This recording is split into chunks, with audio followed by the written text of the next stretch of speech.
evening from Swansea, wrestling fans. I'm your host, Ben Allison, and you are listening to Wrestling Republic's daily broadcast, your one-stop shop for pro wrestling insight, news, and reviews on a daily basis. On tonight's episode of Raw, social media influencer Logan Paul will be returning in what WWE will hope to be a viral moment as the company look to continue their record-breaking social media use, social media insight-wise, so far. But the visionary Seth Rollins will certainly be looking to keep the spotlight on himself as he hosts an open challenge for the World Heavyweight Championship. So, we've got a lot to talk about, and we're also going to be answering your questions for this week's Mailbag Monday. And you guys have sent in a few great ones as well that we are going to talk about. But firstly, let me introduce who's joining me today. Firstly, the head of reviewing for Wrestling Republic, Coby Galenzoski. How are you today, Coby? I get it's been a couple days since you had to say it, but you don't have to botch my intro like that. So it is the head of reviewing. Get it right. Come on, Ben. We know how things go over here. But anyway, yeah, tonight's Raw. I'm on Monday Night Raw tonight. Of course, we got another review to put out. We got a lot of talk. We got a good amount to talk about. Of course, Logan Paul, Trish Stratus, and Raquel Rodriguez, Seth Rollins, all of the above, and then of course your questions and my creation. I always do that. That's my weekly Monday plug of saying I created this the mailbag idea. Anyway, on to the other guests. We need to just get you a t-shirt, Coby, which says I created this every time we do Mailbag Monday. But also joining us, we have another reviewer here today, the reviewer for AEW Dynamite and Collision, David Sheldon. How are you today, David? I am wonderful. Thank you very much for having me. I am still very red and very, very burned.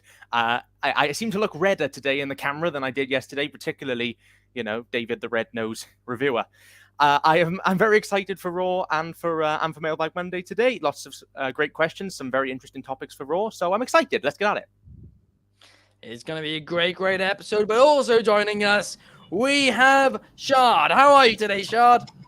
What's going on, fellas? I am enjoying my day off out in the States, and I am very tired because I've had a very busy weekend.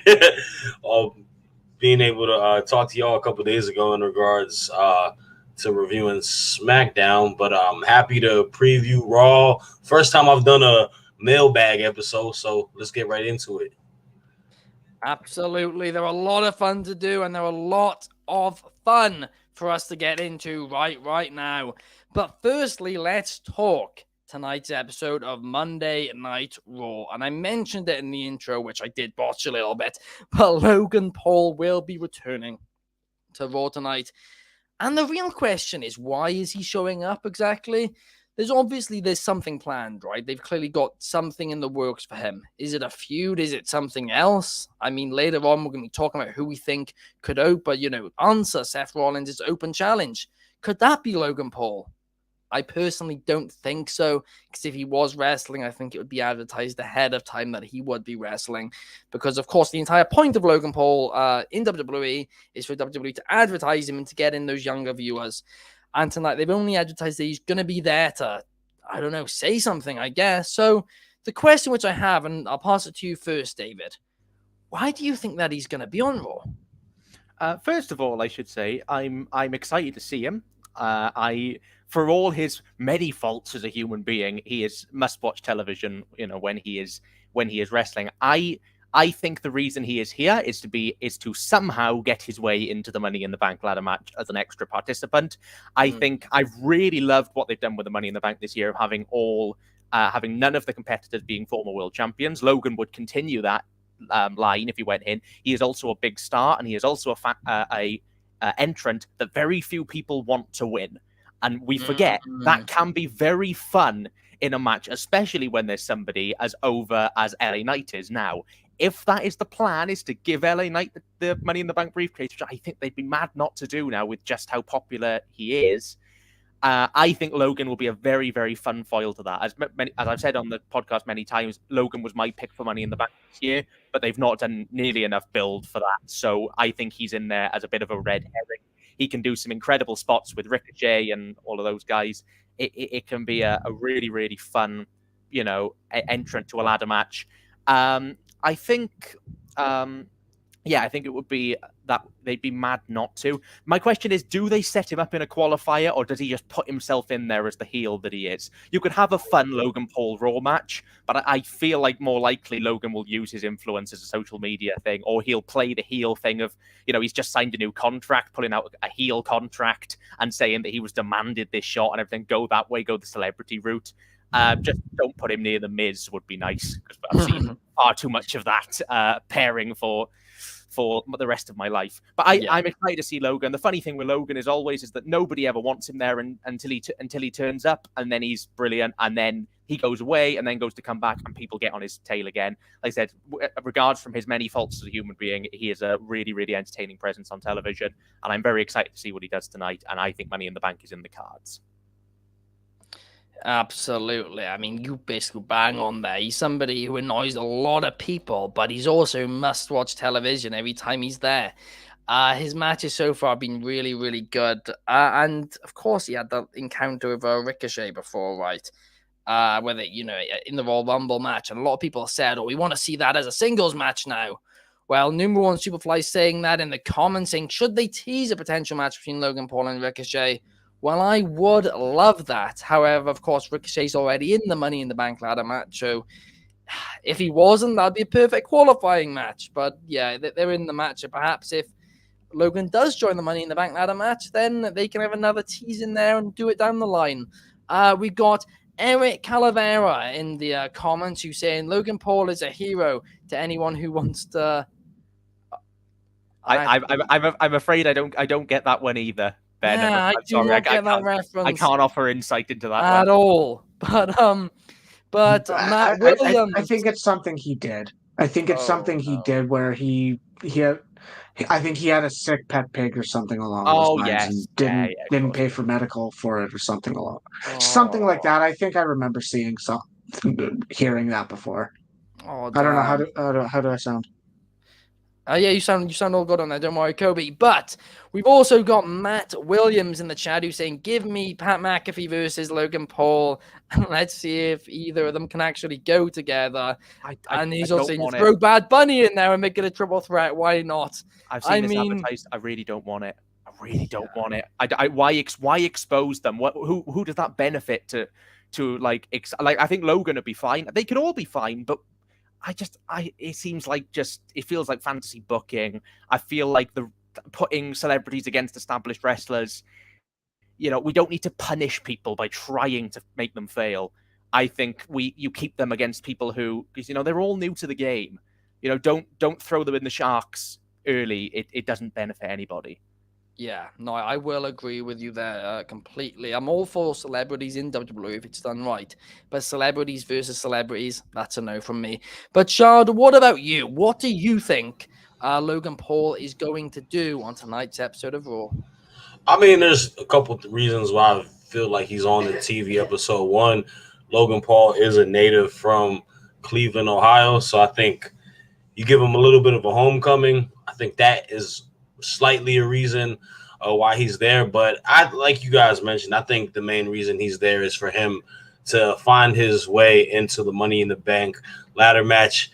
Like y'all mentioned, that match has a lot of rising stars, a lot of guys who are on the up and coming, but you don't have as much superstar power onto it. We don't have a main event attraction there, and Logan Paul, being how popular he is as a social media presence, as a YouTuber, and what he's drawn number-wise in his matches at WWE, I think you put him in situations in main events, in major pay-per-views, just off of his namesake.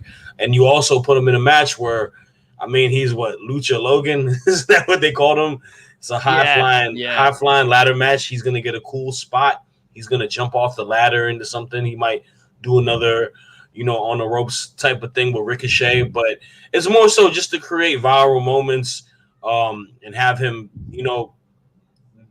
monetize him for what you pay for him as a celebrity draw. It's to build tickets, to build people to watch the pay-per-view, social media numbers. I don't think he's going to win it just because he's not going to be able to give them the consistent time to have a Money in the Bank. Being a Money in the Bank winner, he'd probably lose initially.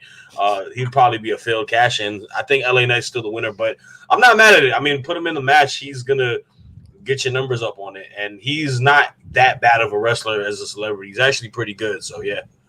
Absolutely. I do agree with you there. I mean, it would be really fun to it would be quite fun, right? I don't think it will happen. I think you are right. He's not going to be there enough, but I do think it'd just be fun for him to hold the Money in the Bank and for him to be teasing Seth all the time.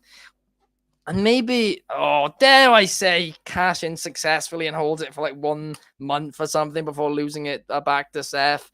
I mean, that would certainly be controversial, but it would also bring in a lot of numbers and be quite entertaining. But absolutely there, guys. But now moving on to the next topic, which is Rhea Ripley versus Natalya. And on last week's show, we spoke about how the direction for Rhea Ripley isn't really clear at the minute. She doesn't have a feud. She should have a feud. She's the women's champion, but she doesn't. And now what they're doing is a rematch against Natalya today on the show. And it's non-title, at least, but I still don't really know why it's happening at all. So, Coby, I'll pass it to you. What do you think? Why do you think this is happening? And what do you think will happen in the match between Rhea Ripley and Natalya tonight? So, I mean, I had to double check this, and that's I had a issue with the streamer studio, but I had to double check this, and I had to see because I knew this match happened on main event, and it was Tegan Nox versus Natalya, and Tegan was getting wins as her new heel run, blah, blah, blah. Another topic for another day. Natalya got the victory there. But that's another match that only a small portion of the WWE audience, or at least the small portion of the Monday Night Raw viewer who's going to see this Natalya match actually saw. So I 100% agree with the statement. I mean, we like personally, and I think me and you, and I can agree with this, we give AEW a lot of crap for booking matches for the sake of having it being a really good match. Yeah. And it's like, well, why is this match happening? Who are these people? Why are they fighting? Why should I care? We refer to those questions all the time. At the end of the day, I know who these people are, but I don't know why they're fighting again. Natalya's, last I checked, which was last Monday night, she was saying, oh, I haven't gotten victories. Why am I, like, maybe it's something needs to change, or what, something has to happen again, or she has to reinvent herself, or reintroduce herself along those lines. I don't get it. What I don't want to see with this match is a match that's prolonged. We saw what could have been what was essentially the right decision with Night of Champions, and that was Rhea Ripley making quick work. I don't want to see Natalya getting a 7-minute match now against Rhea Ripley, and it's like, well, why would you have the squash on a bigger stage, and now it's like, well, what's happening here? Is this match used to bring in someone in, or does someone show up to stop something? I hope, because at the end of the day, this is a match I don't think anyone wants to see or cares to see, and I don't want to say it's going to be the channel clicker that turns either from the product, but nobody has interest in this match. Yeah, unless you're the Natalya fan. That's true. That is very, very true. They've not given us a reason to care. Like you said, last week, Natalya said, something needs to change. Well, it appears the more things change, the more they stay the same, because they're doing this match again. Numero One Superfly in the comments over on YouTube is saying he doesn't really understand why we're getting Rhea versus Natalya again, as Natalya basically got squashed in 3 minutes. And it was it was a minute 26. Oh, minute 26, even shorter. And we've got Eric Calavera in the comments again saying the Rhea Natalya thing could be a swerve. Well, perhaps it could. I said this on the show the other day. There's no women's title match currently scheduled for Money in the Bank, right? It's definitely not going to be the SmackDown title, or what now it's called the WWE Women's Universal, I think. Or no, it's just the WWE Women's Championship. That match is going to be on SmackDown the night before, so that's not going to be on Money in the Bank. which means I think Rhea's going to be defending her title. So I just have a really weird feeling that there's going to be some swerve or somebody's going to help Natalya, and Natalya's actually going to get the win tonight, as it's, non-title, and then they will do another rematch at Money in the Bank. I feel like that's the direction they're going, unfortunately. Piper Niven?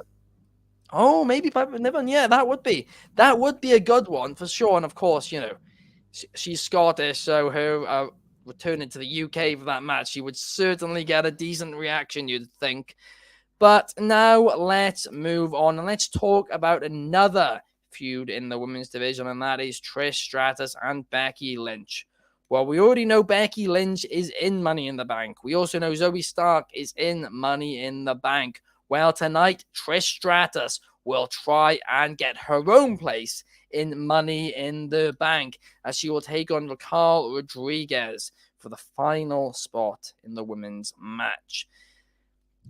This is one of those things where I could very easily see either of these women winning, right? Because on one hand, Becky could very easily just screw over Trish Stratus.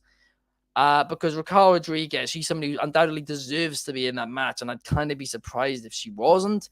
But at the same time, I could also see, Trish and Zoe being in the match together and then teaming up to try and screw over Becky. Perhaps Becky, gets one of them to do a move onto the other one or whatever, and then there's some tensions between them. Maybe a little early for that in the Starks and Stratus partnership, but who knows? But Shad, what about you? What do you think about this match, and do you think Trish Stratus is going to qualify for Money in the Bank? I have a little bit of interest in the match. I think that it's cool to see that they're utilizing Trish's time back on the WWE in a way to kind of mix and match with different opponents and, kind of align herself in programs with younger superstars such as a Zoe Stark, and now having a match with Raquel, where it kind of, gets them a little bit more eyes on the main roster. In regards to who I think is going to win the match, I think my gut is telling me that Becky's going to find a way to get Trish to lose this match, just because off of the lone fact where you already have Zoe in the match, where I feel like Trish is going to find a way to get into it. So you use Trish in a way. But what do you do with Raquel Rodriguez? I mean, unfortunately, their tag title run ended because Liv got injured. And I kind of feel that they look at her as a more of a main stage, one of the next people that can be a potential champion. And she's a strong competitor. She's a heavy. I feel like you need to keep her strong. And she took a loss last week to Shayna. Losing again really just adds nothing to her as a competitor. I feel like she needs to gain some wins. And I think having her in a high-profile match at Money in the Bank would be good. I think they already have enough stars on that match where I feel like you should have some young competitors thrown in there and try to help elevate them and whatnot. Because if she wasn't going to be in this, my opinion would have been finding a way to get her and Rhea to feud, because I think that could have been an interesting feud.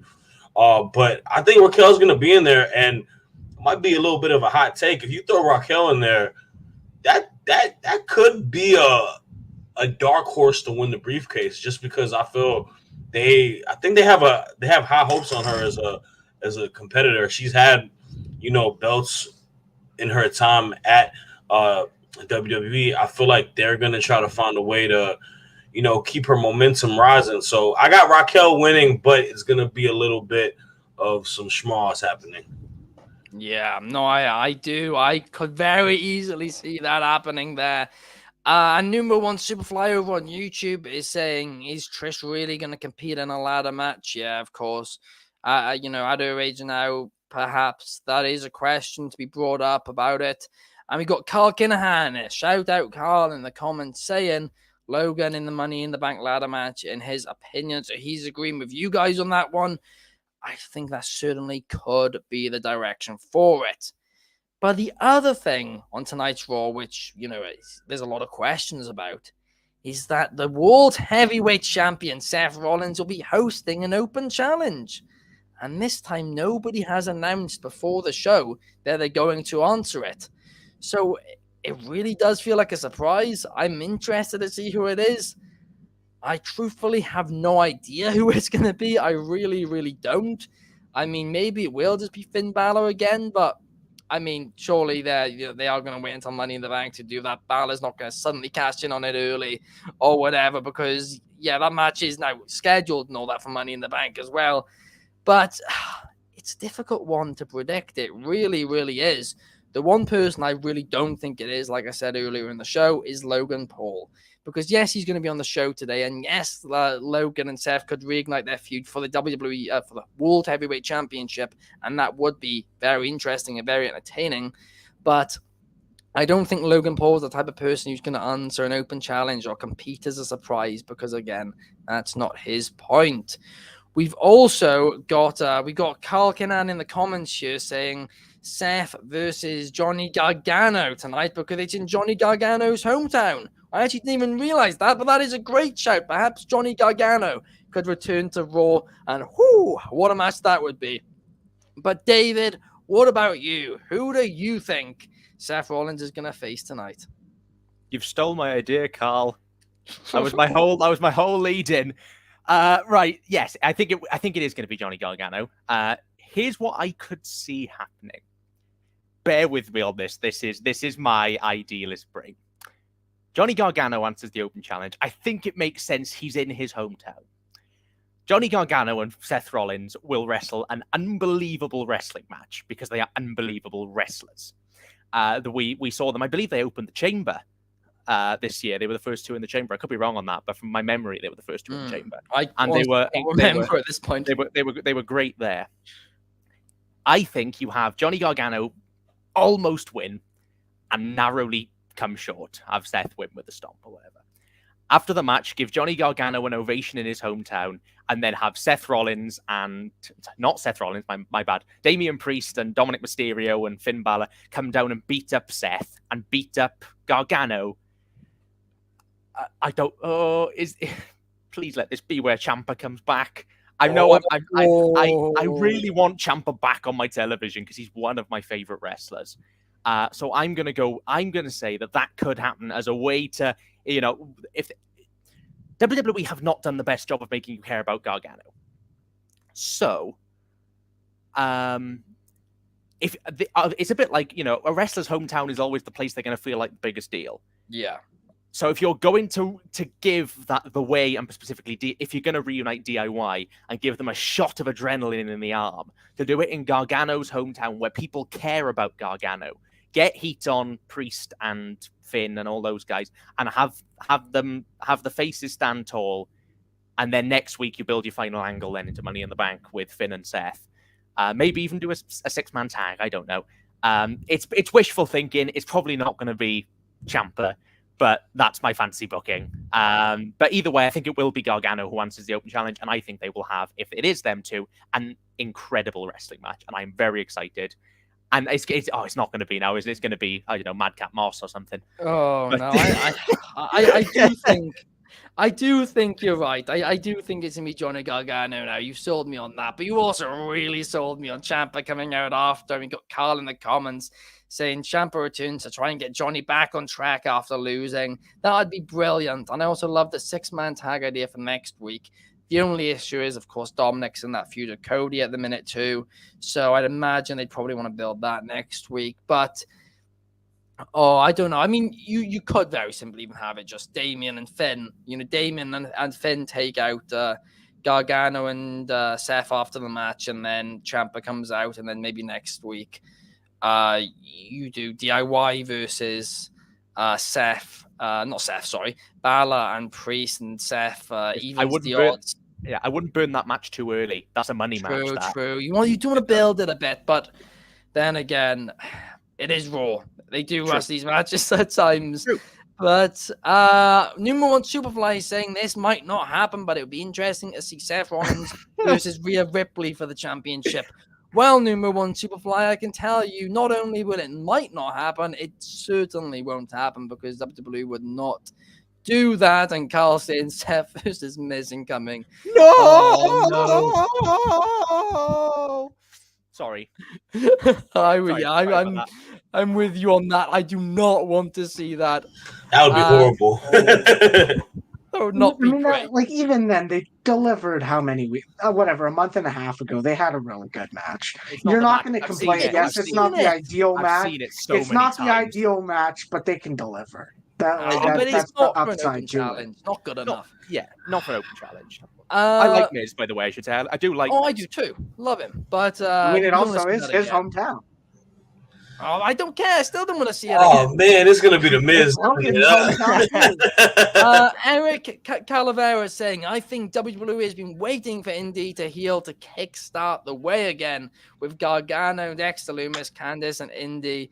Adding Ciampa would be interesting. And of course, they had that tease weeks and weeks ago when Gargano was on the phone. I've always, I know a lot of people haven't injured, liked it. isn't she? I'm a huge sucker for the way. I like Goofy Gargano. I really like Dexter Lumis. I'm a sucker for that kind of thing. And I know people want Rebel Heart Johnny, and I do too. Yeah. But I think you can fuse the two in a way that wouldn't kind of undermine it. I feel like if Gargano kind of leaves that and goes off and does his own thing, then the rest of the way will die a death.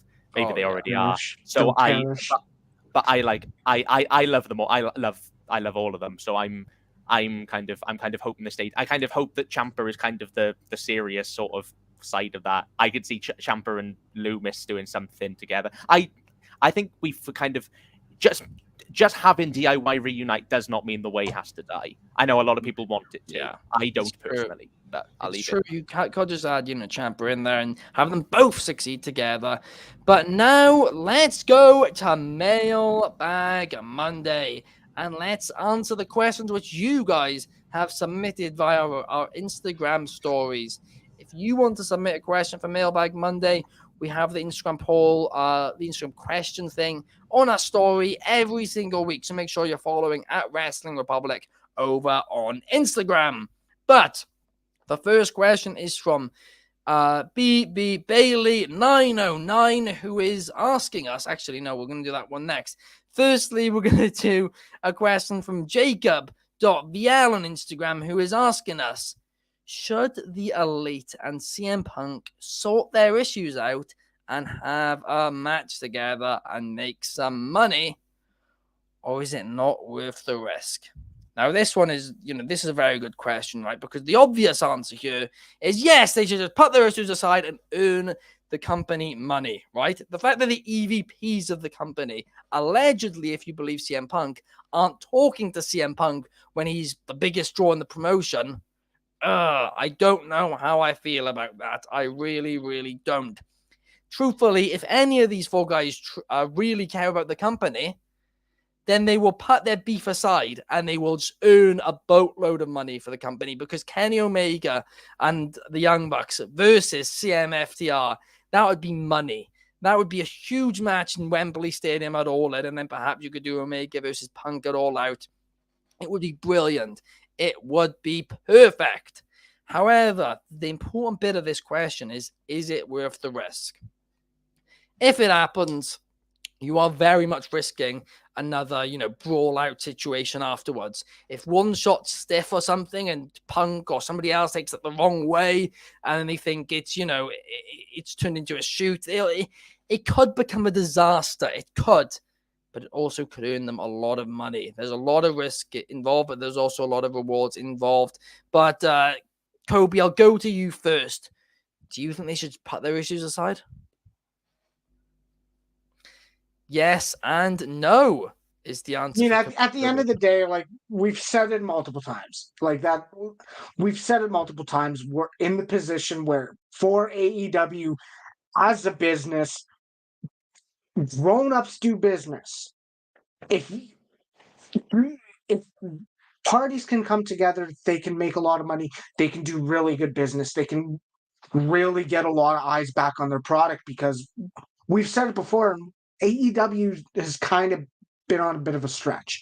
I'm not going to get into that. As of right now, like you said, there's a lot of risk. We don't know if something can happen. Like you said, if we take what Punk said as face value as truth, as the Elite are bringing outside lawyers to tell CM Punk not to talk to them, I think it's very like there's a lot of bad blood, and I think CM Punk is the one. See, as much as we can kind of badmouth CM Punk, or if you want to, or as much as we talk negative about Punk and what he's done with Instagram and all that, there's a scenario where I think Punk knows business can be done. The smart business decision is working with the Elite. I don't think the Elite think that. I as much as it sucks, I don't know. I find it's very if this is true with a lawyer outside of the company being set up to say, "Hey, don't talk to the Elite." That's very telling. That's very like, okay, they're not gonna go in house to an in-house lawyer to get this sorted. They are very like set in their ways, and I don't know. I want to see it. I think everyone wants to see it happen, but I don't know if it happens. It is the smart business decision, though. Muted. I'm muted now. Apologies for that, viewers, but I agree with you there, Coby. But David, what about you? How do you feel about this situation, and do you think they should just get on with it? I'm so bored of all of this. And that's not and I'm not saying that to dismiss the question, because it is a very important question to be had. It's just I want to enjoy my pro wrestling, and I've said this for ages. I've never, they've created a situation now they have to resolve. They've kind of, this is where we are. I really wish that none of this happened. I really wish we weren't sitting here having this conversation, because I just want to enjoy my pro. I don't want every week to think who's going to turn around and shoot on each other. I don't want to think about who's going to insult each other on social media. It does nothing. People really, really like this kind of thing, this kind of drama. It does nothing for me. I just want to have fun. From kind of, to answer the question, from Punk's promo on Collision, they have to, or it's they have to resolve it somehow, because if they don't, we're going to keep going with Punk firing shots and then the Elite firing shots and Punk firing shots, and my patience is already very, very limited. It will get worse, and I will explode, because if we're building, if Punk shot at the Bucks on Collision, if all of the things, if that builds to nothing, if that's just Punk, then Punk looks awful. Yeah. And then everybody looks awful, and then AEW looks awful. So I hope they can, sort themselves out, and we can get a resolution to this thing, and we can move on, because I feel like this has dominated the last year's worth of discourse. And no matter how important it is, and it is an important discussion to be had, and it is such a huge part of AEW right now, I'm just tired.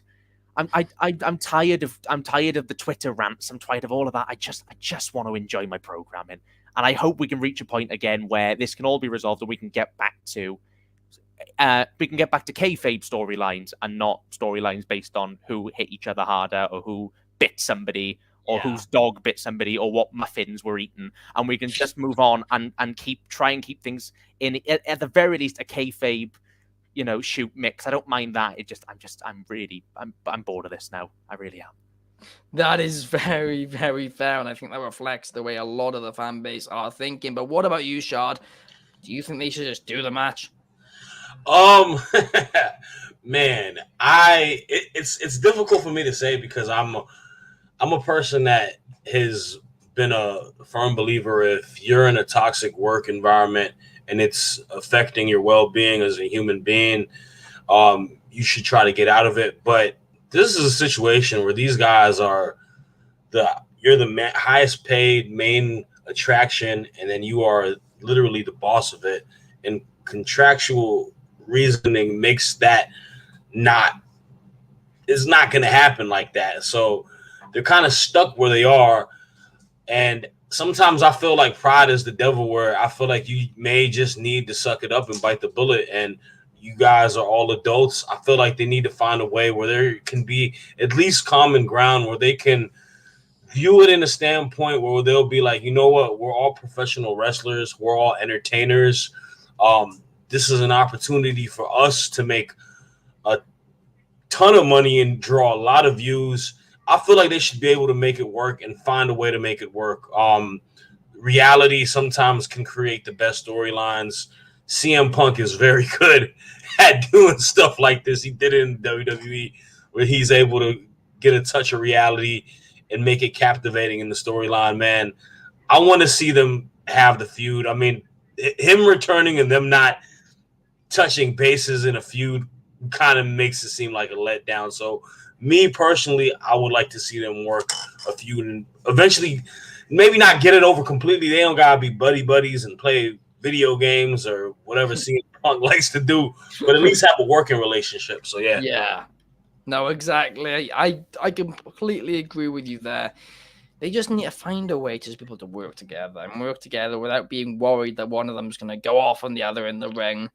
And Carl's Kinahan in the comments is saying, I agree with David, but Punk saying only people softer than you are the wrestlers you like had me rolling. And he's also saying if Brett and Sean could work together, so could CM Punk and the Elite. And Carl's also got another question.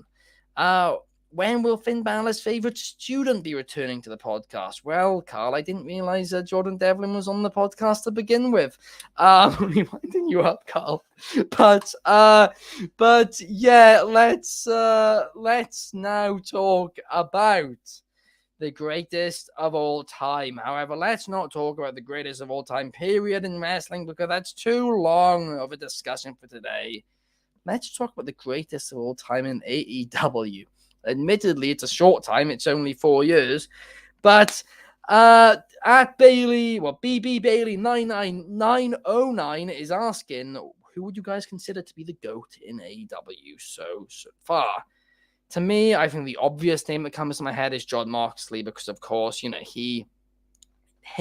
leaving WWE to go to AEW was the big explosion the company needed at the start. He's been there for them. He's been reliable. He stepped in when CM Punk, of course, had all these issues. And he did well there. He's just been somebody who's been very reliable for the company and has always done well and had the company's best interests at heart. But, Shad, I'll go to you first this time. Who do you think the GOAT in AEW is? The greatest of all time is Jon Moxley. I can't disagree with you on that at all. That guy came into AEW from WWE with his whole ongoing with the Shield and everything, going into this company, and he made it just, you felt the star power and aura come there. And I feel like he just became a true character amongst himself of what he was prior to WWE, and just put the company on his back as a star and then just as an in-ring competitor, as a champion. I mean, let's also talk about what he did during all the time frame of everything that happened with CM Punk and the Brawl Out. He was going to go on vacation. He was going through adversities in life, and he became a leader, came back, said, you know what? Forget the vacation. I'm good now. I'm healthy now. I'm about to make stuff work for us. We're about to, keep TV programming. We're going to keep the, company healthy. That goes beyond just the star of, he's the GOAT in so many spectrums off of that. You see young talent in the locker room, they're going to lean on to that. You're leading by example. And I feel like he has a lot of just leadership skills and leadership standpoints for that company, where he has a lot of loyalty towards TK and AEW right now. And I think he's without a fact the GOAT, and he's going to be the GOAT for a little while. He's not too old. He's still got years in him to keep stuff rolling, and he's having the time of his life, man. Moxley, and then the BCC is besides the Bloodline, one of the best factions in pro wrestling. Mox is my GOAT for AEW. Yeah, that is a great answer. What about you, David? Who do you think the GOAT in AEW is? I'm going to continue to be boring here, and I'm going to say it is Jon Moxley. It is. I had a few other names in mind. That the reason why Moxley is, I think, is clear in a way, is that the other guys who've been are in that conversation have all had things that I think tarnish them. With Jericho, he kind of had the Jericho vortex where feuds go on about 3 months longer than they should. MJF had the disappearing act last year, where he kind of, had the Wardlow stuff, which didn't go very well. All the Punk and the Elite stuff. Danielson was the other name that I came up with. but Danielson's not been there for half of the company's run. I think when you look at an overall thing, I think Moxley, as Shad said, consistent performer. I'm not a massive fan of the constant blade jobs, but they are on the bleeding, but that is who he is, and I can't, I don't think that's necessarily a negative. It's just not to my taste as a wrestling fan. But consistently great matches, consistently great promos, has made people look awesome. So many people he's got over. Like I said, carried the company on his back, ever reliable figure. And, like I said, the only major break that he's taken was his stint in rehab. And I think he came back from that. He really inspired a lot of people through his willingness to speak up and be open about that with his book and everything. So I do think Moxley is, from all accounts, a great guy, terrific wrestler. But the main reason he is, at that standard, and the reason why I think he is AEW's greatest of all time, is purely his reliability. And he's been there from day one.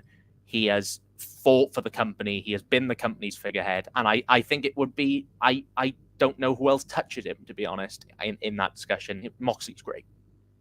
Well, it seems like we're all on the same page of this Jon Moxley, but what about you, Coby? Are you going to throw a spanner in the works here, or are you just going to agree with us as well? I have to. At the end of the day, I agree with what was said, and Double or Nothing had a crowning moment with Jon Moxley's debut. And then we have, of course, Jon Moxley with his Punk stuff. He took, like you said, the only major stint was his rehab where he took time off. Good for him for realizing he needed the time and he actually needed to go. Well, I'll give him all the credit for admitting that, because a lot of people don't. At the end of the day, I think, aside from his debut and aside from just being there and kind of being a carrier of the company, nothing has stood out to me. His his run to me is subpar. Wow. I agree with his statement that his debut was really good. His debut brought a lot of hype to the company. I agree with that, and I agree with that. He was essentially that kind of monkey wrench that was able to go into whatever needed to be last year with all the Punk issues, and that was twice, because he got the injured. Fought Tanahashi, Forbidden Door, blah, blah, blah. I have to go with MJF.